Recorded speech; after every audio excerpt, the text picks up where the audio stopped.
अरे भाई, तुम कौन हो और इस सुनसान जंगल में क्यों बैठे हो?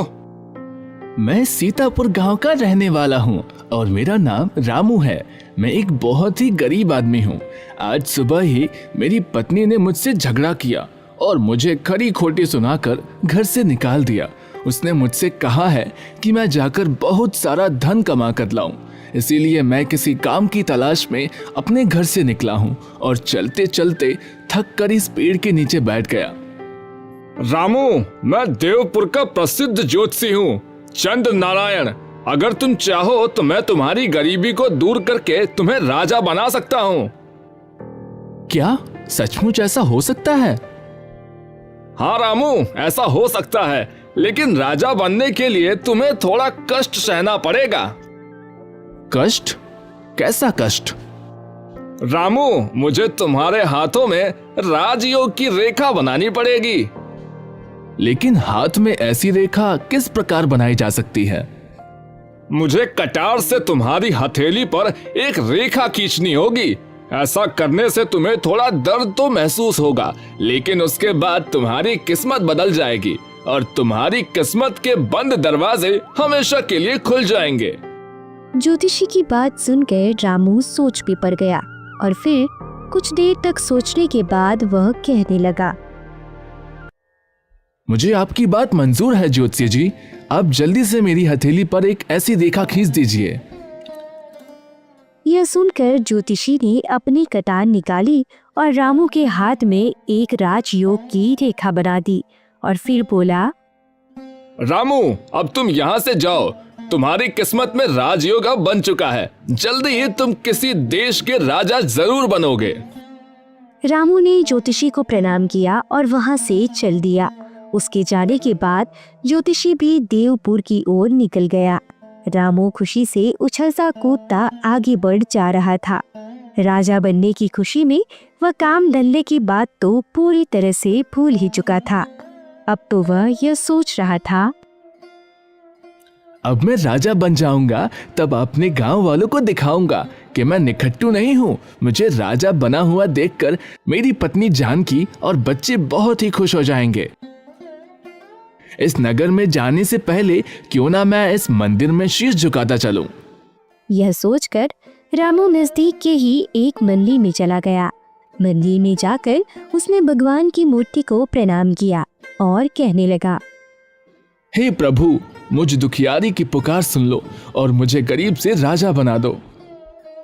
रामू भगवान की मूर्ति के आगे खड़ा था कि तभी दो सैनिक वहां पर आए और उससे कहने लगे, तुम्हें हमारे महामंत्री जी ने बुलाया है। लेकिन क्यों? इस प्रश्न का उत्तर तो महामंत्री जी ही देंगे। वे तुम्हारी प्रतीक्षा कर रहे हैं। अच्छा, तो फिर चलो।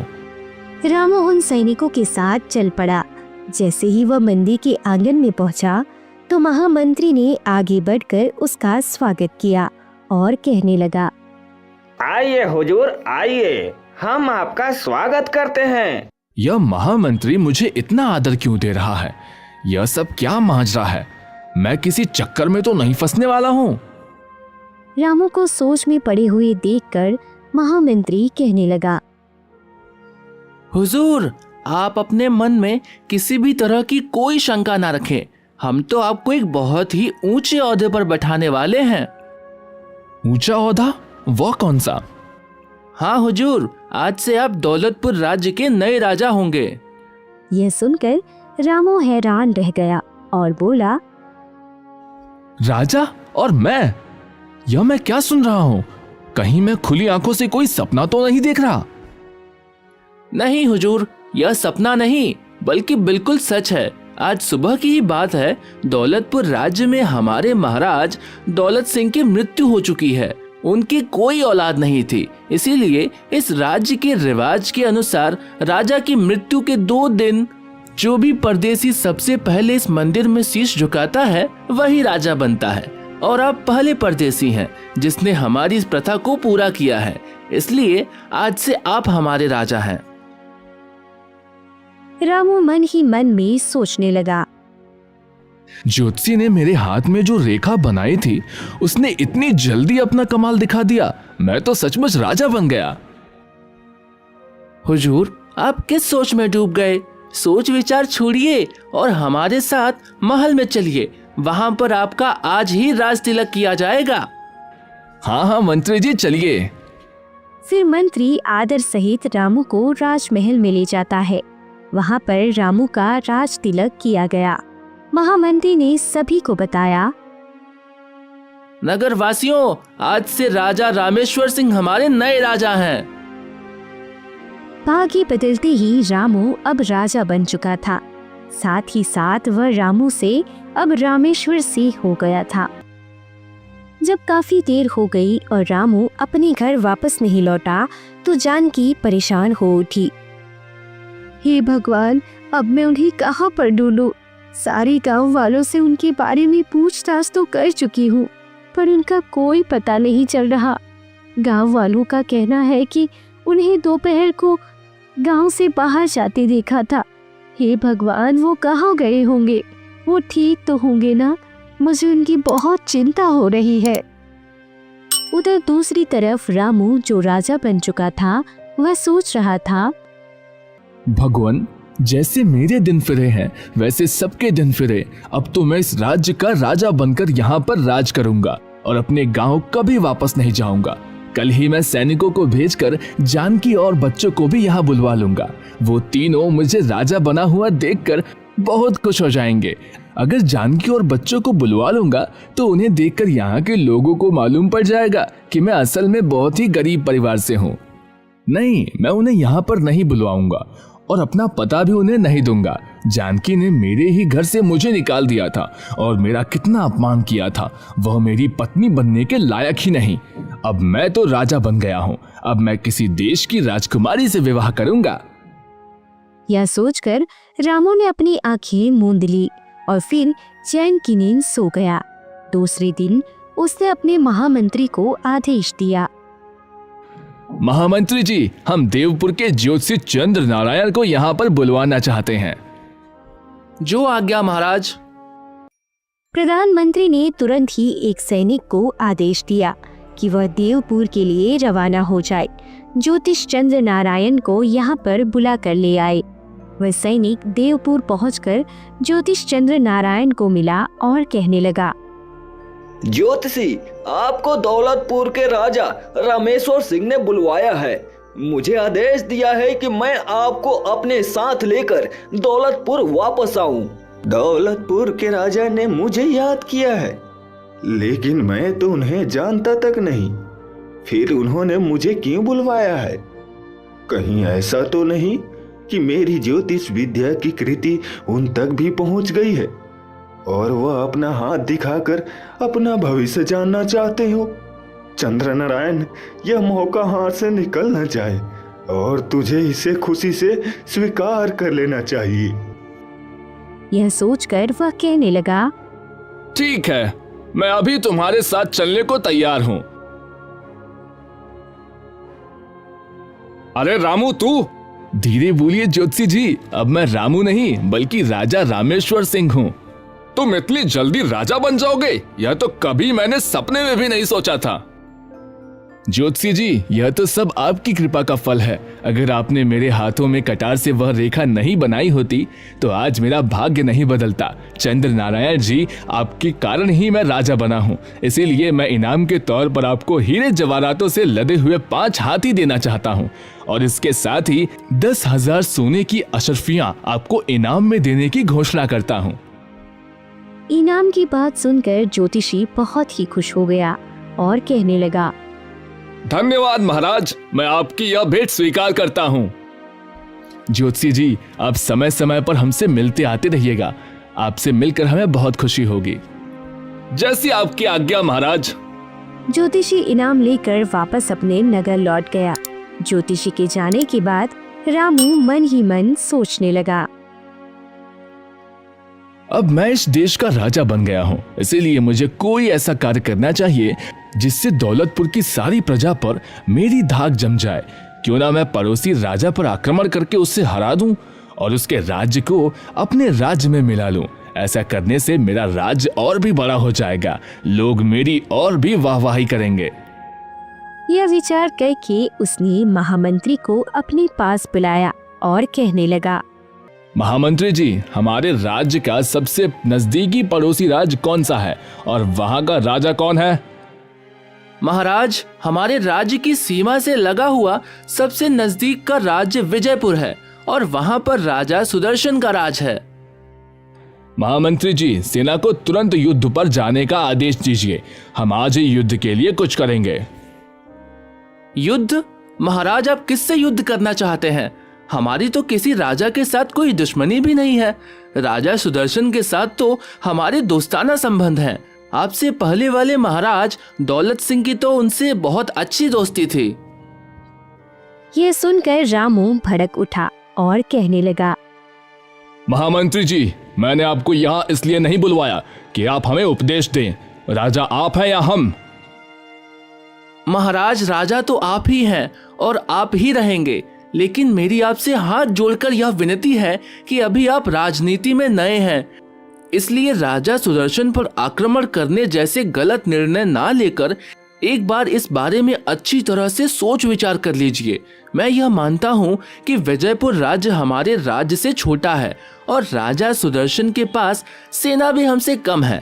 आक्रमण करने पर उसकी हार और हमारी जीत बिल्कुल पक्की है, लेकिन बिना किसी कारण के राजा सुदर्शन पर आक्रमण करना समझदारी की बात नहीं होगी। बस बस मंत्री जी, बहुत हो चुका आपका अपना भाषण, बंद कीजिए। हम राजा हैं और राजा एक बार जो फैसला करता है वह उसे कभी नहीं बदलता। युद्ध तो अब होकर रहेगा। जाइए, अब जाकर तुरंत ही सेना को युद्ध पर जाने के लिए तैयार रहने का आदेश दीजिए। जैसी आपकी इच्छा महाराज। आपको समझाना मेरा फर्ज था और मैंने अपना कार्य पूरा किया है। मैं अभी जाकर सेनापति जी को आपका आदेश सुना देता हूँ। इतना कहकर महामंत्री वहां से चला गया। जब वह सेनापति के पास पहुंचा तो कहने लगा, सेनापति जी, हमारे राजा रामेश्वर सिंह आज ही विजयपुर राज्य पर आक्रमण करना चाहते हैं। आप जल्दी से जल्दी पूरी सेना को इकट्ठा कीजिए और युद्ध पर जाने के लिए तैयार हो जाइए। यह महाराज को क्या सूझा? मंत्री जी, आपने महाराज को इस आक्रमण के बारे में मना नहीं किया? सेनापति जी, मैंने महाराज को बहुत समझाया, पर वह तो अपनी जिद पर अड़े हैं, इसलिए अब युद्ध के अलावा और कोई दूसरा रास्ता नहीं है। तो ठीक है महामंत्री जी, आदेश का पालन करना हमारा कर्तव्य है। मैं जल्द ही सारे सैनिकों को इकट्ठा करता हूँ और उन्हें युद्ध पर जाने के लिए तैयार करता हूँ। फिर युद्ध पर जाने की सभी तैयारियां पूरी कर ली गई। उसी दिन दोपहर को राजा रामेश्वर अपनी सारी सेना को लेकर विजयपुर की ओर चल पड़ा। जब राजा सुदर्शन को इस बात की सूचना मिली तो वह सोचने लगा, दौलतपुर के नए राजा को यह क्या सूझी? क्या वहां के महामंत्री जी ने उन्हें यह नहीं बताया कि हमारा तो उनके राजा के साथ दोस्ताना संबंध है, परंतु जब संकट आ ही गया है तो युद्ध तो करना ही पड़ेगा। लेकिन हमारी छोटी सी सेना दौलतपुर की विशाल सेना का मुकाबला कैसे कर सकेगी? खैर, नतीजा तो जो भी हो, हमें तुरंत अपनी सेना को युद्ध के लिए तैयार करना चाहिए। जल्दी ही दौलतपुर और विजयपुर की सेनाएं आमने सामने थी। कुछ ही घंटों में विजयपुर की छोटी सी सेना युद्ध भूमि में हताहत हो चुकी थी। यह देखकर राजा सुदर्शन सोचने लगा, इससे पहले कि मेरी पूरी सेना खत्म हो जाए और दौलतपुर का नया राजा मुझे कैदी बना ले, मुझे उससे पहले ही यहाँ से भाग जाना चाहिए, वरना दौलतपुर का नया राजा मुझे कैद करके मौत के घाट उतार देगा। यह सोचकर राजा सुदर्शन ने अपना घोड़ा युद्ध भूमि से बाहर की ओर मोड़ लिया। जल्दी ही वह रणभूमि से काफी दूर पहुंच चुका था और सोचने लगा, अब मैं यहाँ से कहाँ जाऊं? राजमहल में महारानी और युवराज दोनों अकेले ही रह गए। मुझे यहाँ से अपने गुरु मतंग ऋषि के आश्रम में जाना चाहिए। शायद वह ही मुझे कोई रास्ता दिखाएं। वहां पहुंचने के बाद ही मैं महारानी और युवराज को उन्हीं के आश्रम में बुलवा लूंगा। राजा ने अपना घोड़ा उनके आश्रम की तरफ मोड़ दिया।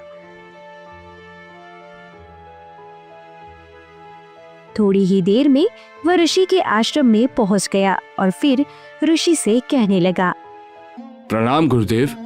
बेटा सुदर्शन, तुम यहाँ पर कैसे, और तुम्हारी यह हालत कैसे हुई? गुरुदेव, दौलतपुर के नए राजा ने विजयपुर पर अचानक हमला कर दिया और अपनी सेना को हारते देखकर मैं आपकी शरण में आया हूँ। यह तो बहुत ही बुरा हुआ बेटा। गुरुदेव, मैं राजमहल में अपनी महारानी त्रिशला और युवराज को अकेला छोड़कर आया हूँ। कहीं ऐसा ना हो कि शत्रु उन दोनों को मौत के घाट उतार दे। नहीं बेटा, ऐसा नहीं होगा। मैं अभी अपने किसी शिष्य को विजयपुर महल की तरफ भेजता हूँ और आपके परिवार को यहाँ पर बिल्कुल ठीक ठाक बुलवा लूंगा। तुम बिल्कुल चिंता मत करो। उसी समय मतंग ऋषि ने अपने एक शिष्य को राजा सुदर्शन के घोड़े पर बिठाकर विजयपुर की तरफ रवाना कर दिया। उधर दूसरी तरफ रणभूमि में महामंत्री कहने लगा। महाराज, विजयपुर की सारी सेना अब हार चुकी है। अब आपका क्या आदेश है? महामंत्री जी, राजा सुदर्शन अभी हमारे कब्जे में नहीं आया, इसीलिए उन्हें पकड़ने के लिए जल्द से जल्द राजमहल पर हमला किया जाए। मारकाट मचाते हुए सैनिक उस कमरे में जा पहुंचे जहां पर महारानी त्रिशला और युवराज थे। उन दोनों को बंदी बना लिया गया। इन दोनों को गिरफ्तार करके काल कोठरी में डाल दिया जाए।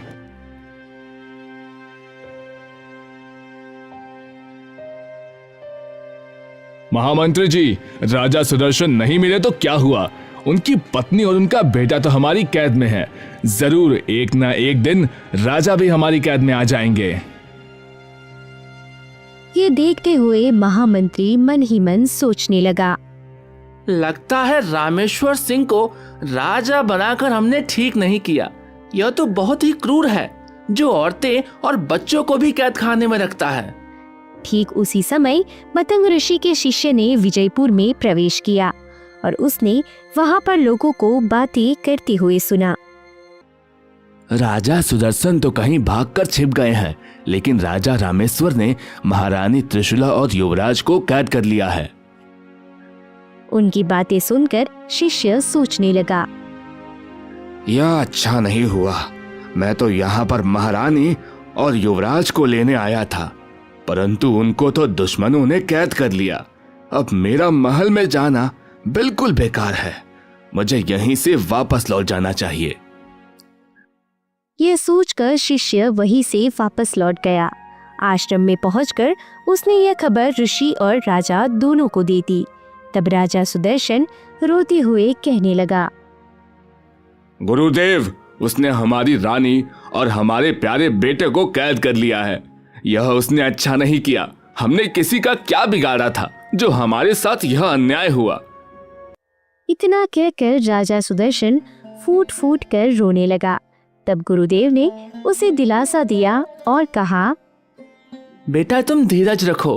पाप का घड़ा एक ना एक दिन भरता जरूर है। एक ना एक दिन राजा रामेश्वर सिंह को उसके पापों की सजा जरूर मिलेगी। गुरुदेव, हमारा तो सब कुछ लुट गया। अब हम कहाँ पर जाएंगे? बेटा तुम्हें कहीं जाने की कोई जरूरत नहीं। अब तुम यहीं पर हमारे आश्रम में रहोगे। मैं तुमसे वादा करता हूँ, किसी भी तरह से तुम्हें तुम्हारी रानी और बेटे को वापस दिलवाऊंगा। जैसी आपकी आज्ञा गुरुदेव। दूसरी तरफ राजा रामेश्वर ने विजयपुर में यह घोषणा की। विजयपुर के वासियों, आज से विजयपुर राज्य हमारे अधीन रहेगा। आज से इस राज्य पर मेरा ही हुक्म चलेगा। विजयपुर में यह घोषणा करते ही राजा रामेश्वर दौलतपुर वापस लौट आया। धीरे धीरे इस घटना को बीते हुए 5 दिन हो चुके थे। 5वें दिन महामंत्री राजा से कहने लगे, हुजूर, हमारे यहाँ पर रिवाज है कि जब भी इस देश का कोई नया राजा बनता है तो वह सबसे पहले जंगल में शिकार करने के लिए जाता है और इस शिकार पर राजा को बिल्कुल अकेले ही जाना होता है। महामंत्री जी, अगर ऐसी बात थी तो आपने पहले मुझे क्यों नहीं बताया? राजा बनते ही मैं सबसे पहले वही काम करता। महाराज, आपने इस बात को बताने का मौका ही कहाँ दिया? आप तो राजा बनते ही विजयपुर पर हमला करने चल दिए थे। खैर कोई बात नहीं महामंत्री जी, तब न सही तो हम अब शिकार के लिए जंगल में चले जाते हैं। रामू उसी समय घोड़े पर सवार होकर शिकार करने के लिए जंगल की तरफ चला गया। उधर दूसरी तरफ राजा सुदर्शन अपने गुरुदेव की कुटिया में रह रहा था। गुरुदेव ने राजा से कहा, राजन, मैंने अपने योग बल से यह पता कर लिया है कि तुम्हारा शत्रु राजा रामेश्वर सिंह आज इस वन में शिकार करने के लिए आने वाला है। ये सुनकर राजा सुदर्शन चौंक पड़ा और बोला, अच्छा, अब तो मैं उसे जीवित नहीं छोड़ूंगा। मुझे उससे अपनी बर्बादी का बदला लेना है। राजन, तुम क्रोध में मत आओ। अगर तुम अपने हाथों से राजा रामेश्वर सिंह की हत्या करोगे तो अवश्य ही तुम्हें नर हत्या का पाप लगेगा। तुम राजा रामेश्वर सिंह से बदला अवश्य ले सकते हो, लेकिन इस तरह से लो कि सांप भी मर जाए और लाठी भी ना टूटे। ऋषिवर, मैं आपकी बात नहीं समझा। राजन, मैं जो तुमसे कहता हूँ उसे ध्यान से सुनो।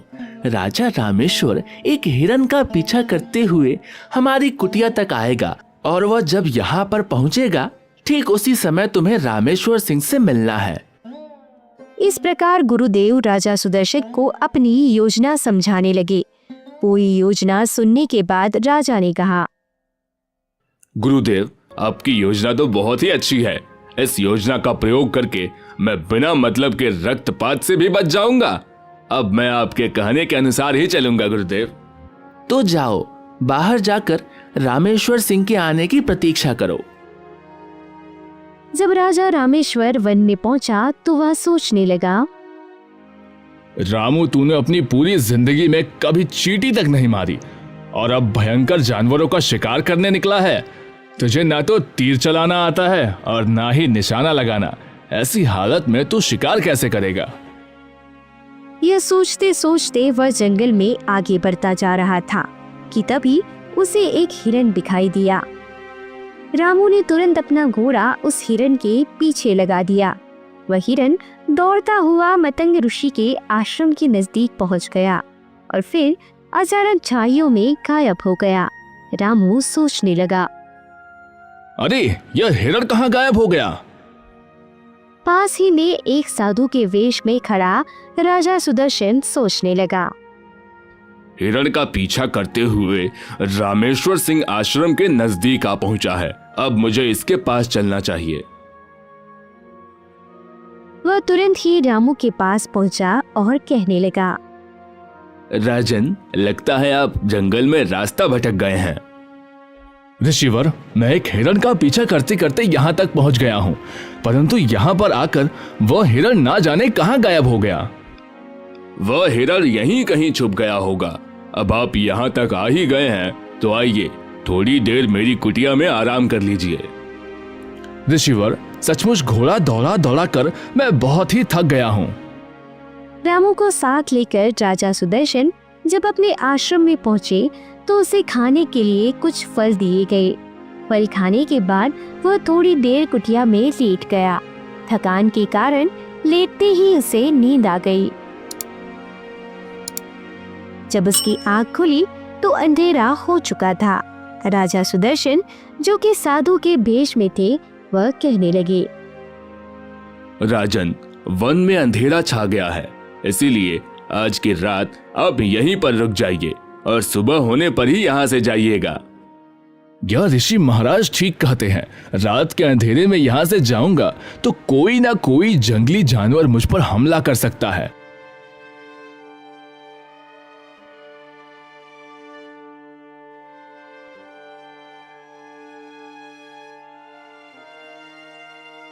सुबह जब आश्रम से चलने लगा तो साधु वेशधारी सुदर्शन कहने लगा, वत्स, मुझे लगता है कि आप कोई चक्रवर्ती राजा हैं। रामू अपनी सच्चाई छुपाना चाहता था और वह बोला, मैं दौलतपुर के राजा रामेश्वर सिंह का महामंत्री हूँ ऋषिवर। यह सुनकर सुदर्शन मन ही मन सोचने लगा, यह सफेद झूठ बोलता है, जैसे मैं इसे पहचानता ही नहीं।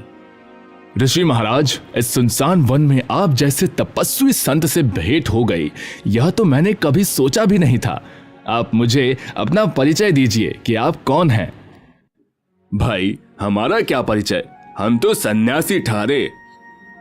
ऋषि की विनम्रता से रामू बहुत ही प्रभावित हुआ और कहने लगा, जो सच्चा ज्ञानी होता है वो ऐसी ही बातें करता है। आप मुझे अपना सेवक समझिए और अपना पूरा परिचय दीजिए। सुनो राजन, मैं बहुत समय से यहाँ पर इसी वन में रह रहा हूँ। मेरा नाम एकतनु है और सृष्टि के आरंभ में मेरा जन्म हुआ था।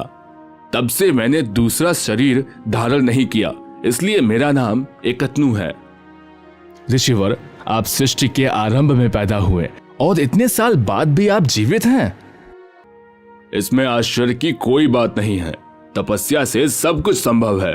तपस्या से ही मैं सर्वज्ञ बन गया हूँ। चाहो तो मैं तुम्हें इस बात का प्रमाण अभी दे सकता हूँ। तुमने मेरे सामने अभी अभी झूठ बोला है।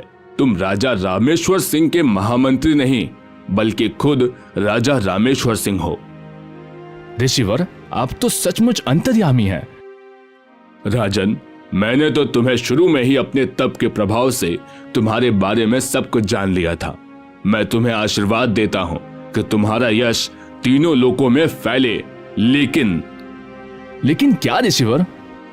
राजन, यूं तो पृथ्वी के सभी राजा तुम्हारी दास्तां स्वीकार कर लेंगे, लेकिन अपने राज्य के सभी ब्राह्मणों से तुम्हें खतरा है।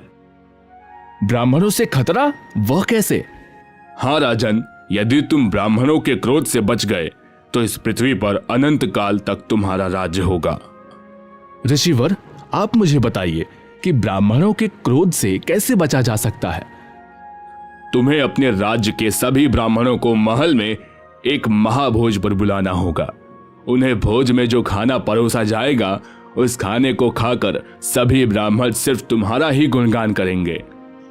तब तो मैं जाते ही अपने राज्य के सभी ब्राह्मणों को भोज पर बुला लूंगा। लेकिन ऋषिवर, आपको भी मेरे साथ चलना होगा। राजन, वैसे तो मैं कभी किसी महल में नहीं जाता, लेकिन तुम्हारे खातिर मैं अपनी यह प्रतिज्ञा तोड़ दूंगा। मैं दौलतपुर जाकर अपनी देखरेख में ही सभी ब्राह्मणों के लिए भोजन तैयार करवाऊंगा। यह तो और भी अच्छी बात है ऋषिवर। ठीक है, अब तुम जाओ। आज से 3 दिन के बाद हम दौलतपुर आएंगे।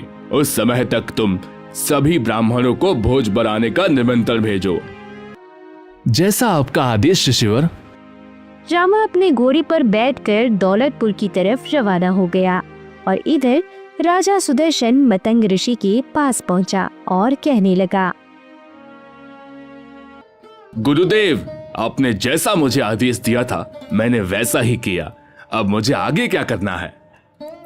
सुदर्शन, मैं तुम्हें एक खास तरह की जड़ी बूटी का रस दूंगा। दौलतपुर जाकर तुम्हें सबसे पहले रामेश्वर सिंह के सीधे हाथ की हथेली पर उस रस को डालना है। ऐसा करने से क्या होगा गुरुदेव? राजन, रामेश्वर सिंह के हाथ पर एक ज्योतिषी ने राजयोग की नकली रेखा बना दी थी। तुम जैसे ही उस रस को उसकी हथेली पर डालोगे, उसके प्रभाव से वह रेखा उसी समय मिट जाएगी। ऐसा होते ही राज्य के सभी लोग रामेश्वर सिंह के खिलाफ हो जाएंगे और फिर भोज वाले दिन ब्राह्मणों के खाने के साथ क्या करना है यह तो मैंने तुम्हें बता ही दिया है। तुम्हें वहां जाकर ब्राह्मणों के भोजन को अशुद्ध कर देना है, जिसके कारण सभी ब्राह्मण क्रोधित हो जाएंगे और वह क्रोध में आकर रामेश्वर सिंह को श्राप दे देंगे। इसके बाद राज्य के सभी लोग रामेश्वर सिंह की जगह पर तुम्हें राजा बना देंगे। इस प्रकार तुम्हारा बदला भी पूरा हो जाएगा और तुम अपनी रानी और पुत्र को भी कारागार से निकलवा सकोगे और उनके साथ सुख का जीवन बिता सकोगे। ठीक है गुरुदेव, जैसा आपका आदेश। उधर दौलतपुर पहुंचकर रामू ने अपने महामंत्री से कहा, महामंत्री जी, अब हम इस राज्य के राजा हैं और एक राजा को यह तो पता होना चाहिए कि उसके खजाने में कितना धन पड़ा है। हम अभी के अभी खजाने का निरीक्षण करना चाहते हैं। महामंत्री तुरंत रामू को साथ लेकर खजाने में जा पहुंचा। इतनी दौलत देखकर रामू सोचने लगा, अरे इतनी दौलत तो मैंने कभी सपने में भी नहीं देखी।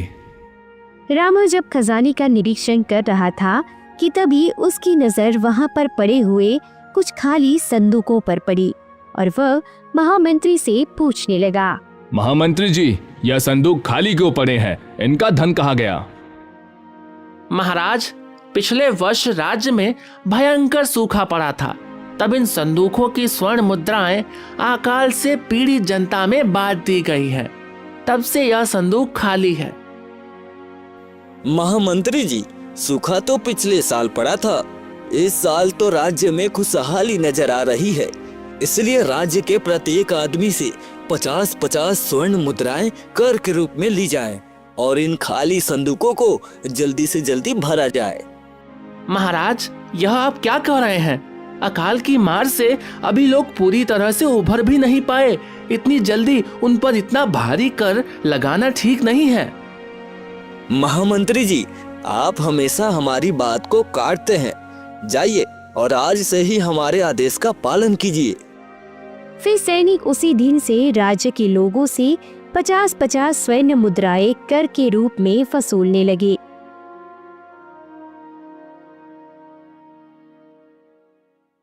ठीक 3 दिन के बाद साधु के वेश में राजा सुदर्शन रामू के पास पहुँचे।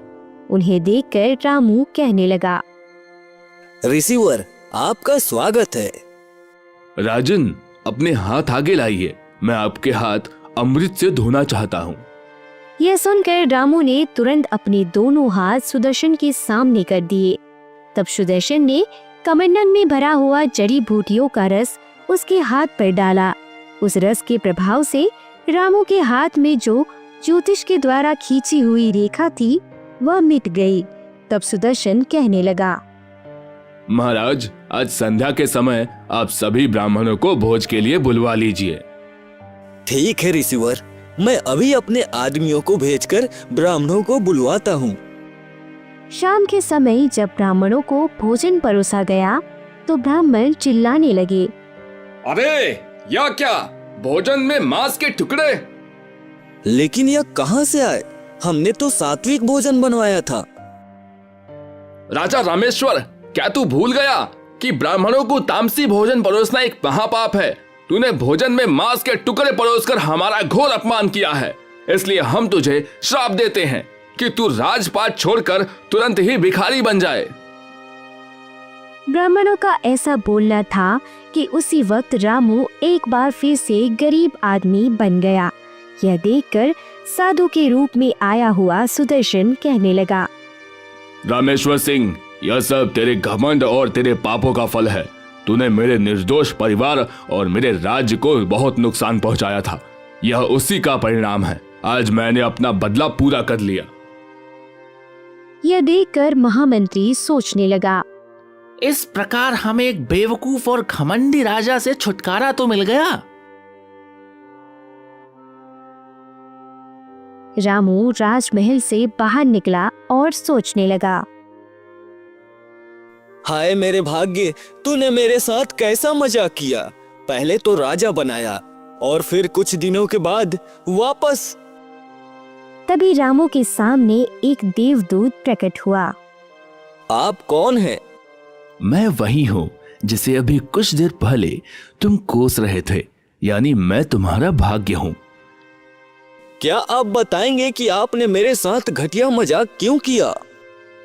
मजाक मैंने नहीं, बल्कि ज्योतिषी चंद्र नारायण ने तुम्हारे साथ किया था। उसने जबरदस्ती एक नकली भाग्य रेखा तुम्हारे हाथ पर बनाई, जिससे तुम राजा बन गए, जबकि तुम्हारे भाग्य का फैसला तो मैं करता हूँ। जब तुम्हारे भाग्य में राजा बनना था ही नहीं, तो भला ज्योतिषी तुम्हारा भाग्य कैसे बदल सकता है?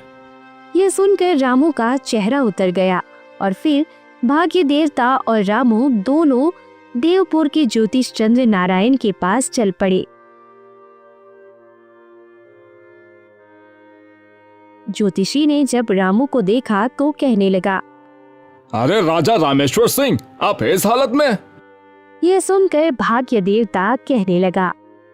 चंद्र नारायण, तुमने देखा, रामू पूरे 1 महीने तक भी राजा बनकर नहीं रह पाया। लेकिन यह कैसे हुआ? मैंने तो इसके हाथ में राजयोग की रेखा बनाई थी। जिस प्रकार तुमने रेखा बनाई थी उसी प्रकार वह रेखा मिट भी गई। भाग्य देवता, मैंने आपके फैसले को बदलने की कोशिश की, लेकिन मैं असफल रहा। मुझे माफ कर दीजिए। चंद्र नारायण, तुम एक ज्ञानी आदमी हो। याद रहे कि फिर कभी अपनी विद्या का गलत इस्तेमाल मत करना। रामू, अब तुम यहाँ से अपने घर वापस लौट जाओ। तुम्हारी पत्नी और बच्चे तुम्हारा इंतजार कर रहे हैं। जाओ, मेहनत करो और अपने परिवार का पालन पोषण करो। बस यही तुम्हारे भाग्य में लिखा है। भाग्य देवता वहां से अदृश्य हो गए और फिर रामू अपने घर की तरफ चल पड़ा।